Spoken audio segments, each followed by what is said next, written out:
teman saya Aquila Marta dan Joyce Yuliananda. Kami akan membahas bab 10 yaitu tentang laba atau income. Yang pertama yaitu konsep laba. Dalam istilah perpajakan, income atau laba berarti jumlah kotor penghasilan sebagaimana digunakan dalam standar akuntansi keuangan atau SAK. Sementara dalam buku-buku akuntansi, khususnya buku teori akuntansi, laba diartikan sebagai jumlah bersih sebagaimana didefinisikan oleh FASB atau lebih spesifiknya adalah laba komprehensif. Nah, laba komprehensif sendiri dimaknai sebagai kenaikan aset bersih selain yang berasal dari transaksi dengan pemilik. Nah, jelas beda ya teman-teman konsep laba dalam istilah perpajakan dan dalam buku-buku akuntansi. Lalu laba akuntansi diartikan sebagai selisih antara pendapatan dan biaya karena akuntansi secara umum menganut konsep cost historis, asas akrual, dan konsep penandingan. Pendefinisian laba sebagai pendapatan dikurangi biaya adalah definisi secara struktural karena laba tidak diartikan secara terpisah dari pengertian pendapatan maupun biaya. Dalam buku Haron Saringat et al. Tahun 2013. Selanjutnya yaitu konsep laba konvensional. Laba yang didefinisi sebagai selisih antara pendapatan dan biaya yang diukur dan disajikan atas dasar prinsip akuntansi berterima umum atau PABU. Laba akuntansi memiliki beberapa kelemahan, yaitu 1. Tidak bermakna semantik tapi hanya struktural. Yang kedua, berfokus pada pemegang saham biasa dan residual. Yang ketiga, PABU memberi peluang untuk terjadinya inkonsistensi agar antar perusahaan. Yang keempat, berbasis cost historis. Yang kelima, hanya sebagian masukan informasi bagi investor. Lalu, tujuan pelaporan laba. Yang pertama, indikator efisiensi penggunaan dana yang tertanam dalam entitas bisnis yang diwujudkan dalam tingkat kembalian atas investasi. Yang kedua yaitu pengukur prestasi atau kinerja badan usaha dan manajemen. Yang ketiga, sebagai dasar penentuan besarnya jumlah kena pajak. Lalu, alat pengendalian alokasi sumber daya ekonomi suatu negara. Selanjutnya, dasar penentuan dan penilaian kelayakan tarif dalam perusahaan publik. Selanjutnya, sebagai alat pengendalian terhadap debitur dalam kontrak utang. Lalu, sebagai dasar kompensasi dan pembagian bonus. Lalu, tujuan pelaporan laba yaitu sebagai alat motivasi manajemen dalam pengendalian perusahaan. Dan yang terakhir yaitu sebagai dasar pendistribusian dividen.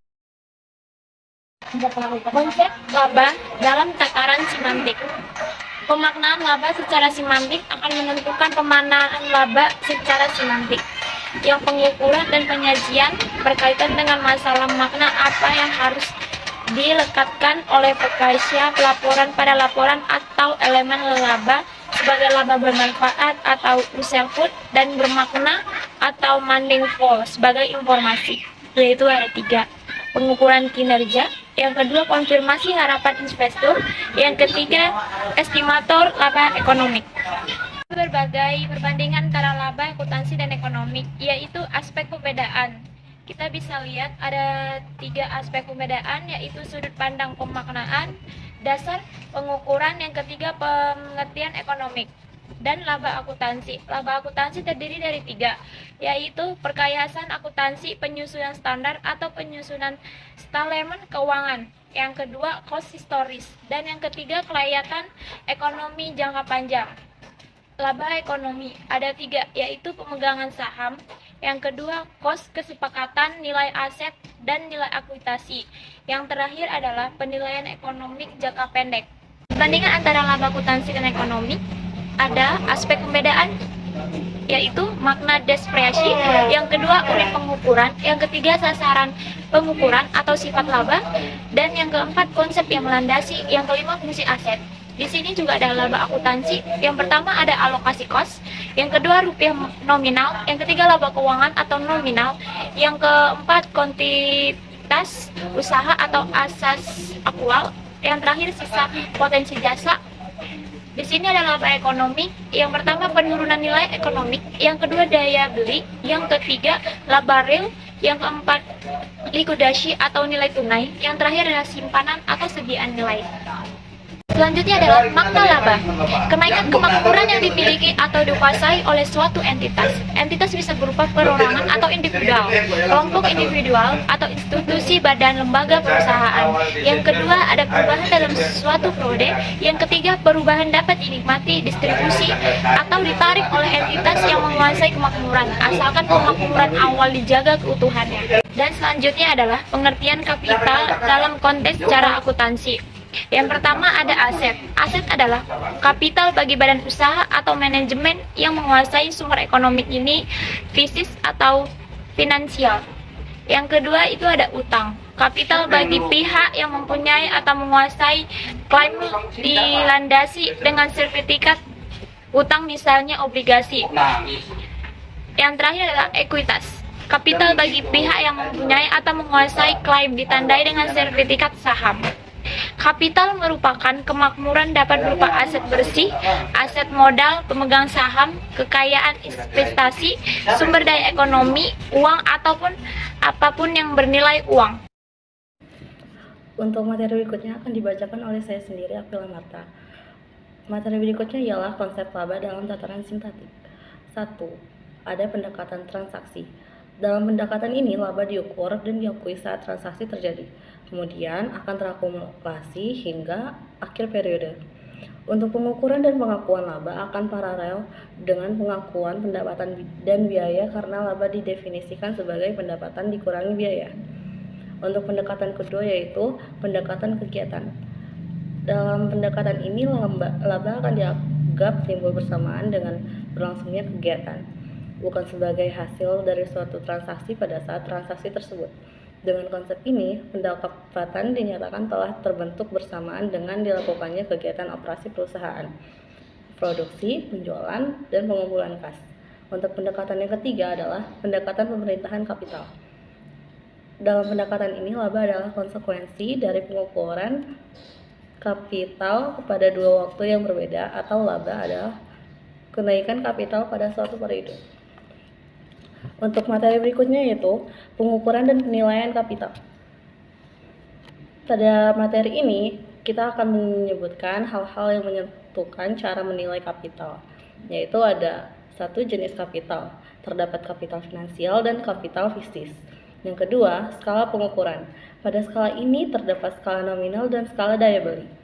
Dan yang ketiga, ada dasar atau atribut pengukuran. Di sini terdapat kos historis dan kos sekarang. Untuk yang keempat, pengukuran laba dengan mempertahankan kapital. Pada materi berikutnya yaitu beberapa pendekatan yang mengimplikasikan penentuan laba. Terdapat 1.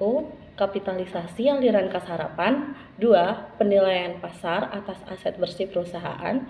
Yang ketiga, setara kas sekarang. Yang keempat, harga masukan historis. Yang kelima, harga masukan sekarang. Dan yang terakhir adalah pemertahanan daya beli konstan. Untuk konsep laba dalam tataran pragmatik. Untuk konsep laba dalam tataran pragmatik, ini membahas bagaimana laba diinterpretasikan dan digunakan dalam praktik, dan apakah laba benar bermanfaat. Cara mengukur reaksi pasar modal terhadap pengumuman laba akuntansi yaitu 1. Prediktor aliran kas ke investor.